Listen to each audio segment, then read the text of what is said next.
Hello everyone and welcome back to my channel. Today I am so excited to be sharing this video with you all because I've had this idea for the longest time to make my own custom Pokemon Pokeball. And if you all are fans of Pokemon, you already know what a Pokeball is, but if you're not, it's basically just a ball where you catch the Pokemon with. That's like the simplest way to explain it. But this is like a tin can version of it that came with like a mystery pack of cards. And ever since I got this and I saw like how white it is, I instantly knew I could decorate it, and I just couldn't pick up a design.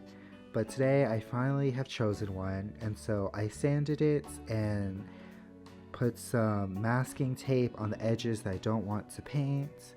And now I'm applying a layer of acrylic white gesso. Since it's already white, I don't need it to be white, but since it's a very shiny coat, I did sand it to try to remove it.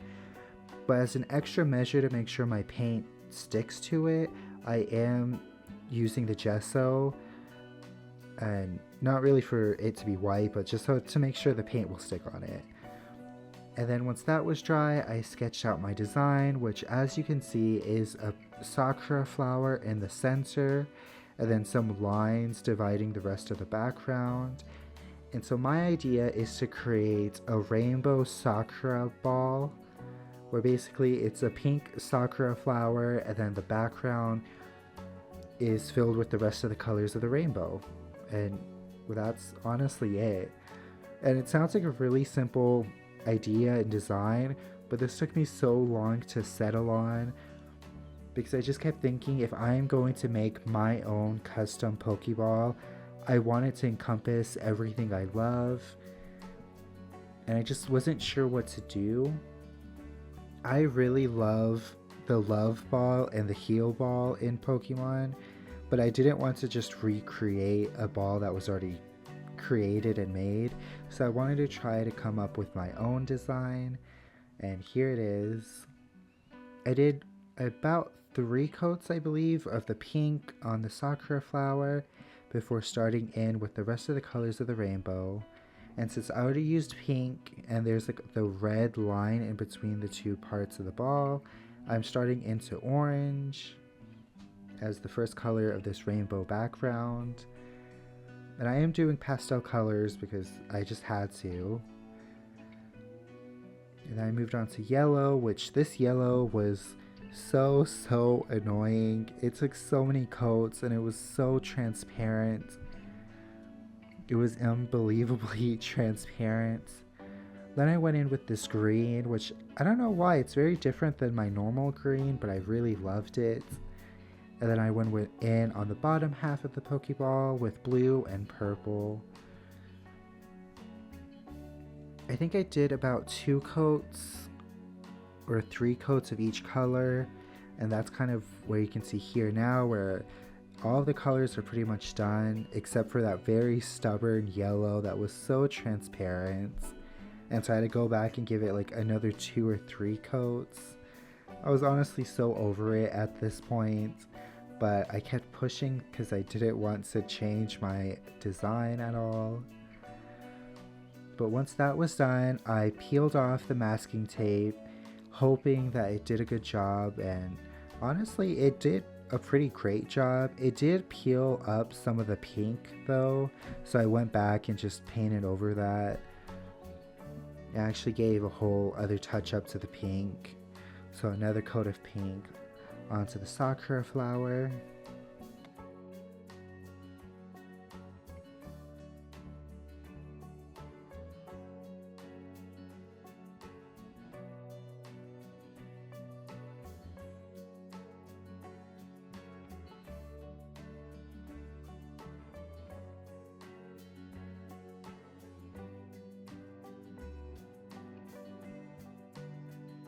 And then on the bottom part of the Pokeball, I just drew on my initials with a pastel red.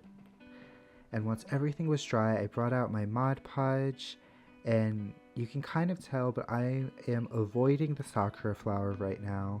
I'm doing everything else in a matte finish.